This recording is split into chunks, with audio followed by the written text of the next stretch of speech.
Sai world paradise नामक tour travel ठकई अभियोग यह संस्थार मुख्य संसारी बेहेरा को गिरफ कर लिंगराज थाना पुलिस। संसारी को गिरफ करने सह मोबाइल जबत कर पुलिस।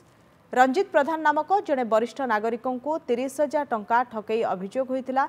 एने पुलिस एक मामला रुजु कर संसारी बेहेरा को गिरफ कर तदंत समय चंद्रशेखरपुर बरगढ़ थाना एकाधिक मामला रही जानवाक पाई लिंगराज थाना पुलिस। ए मामलें संसारी पत्नी अंजलि बेहेरा को तदंत परिसरभुक्त कर पुलिस तरफ सूचना मिली।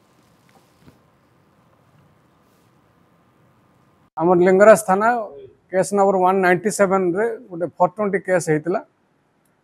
जना पड़ा कि से जो साई वर्ल्ड पैराडाइज नाम रे जो टूर ट्रावेल कर किसी लोक मान को ठकी एवं से ए बाबद चंद्रशेखरपुर खंडगिरी आठी आमर बड़गढ़ थाना एरिया रे किसी लोक से यही टूर ट्रावेल कहीकि लोक मान को एडवांस नहीं ठकी से संसारी बेहेरा ना केस रुजु हो। तो ये घटना केस है तदंत चालू रही तदंत चालू हवा भितर गिरफ कराई काली गिरफ कराई आज कोर्ट चालान करा।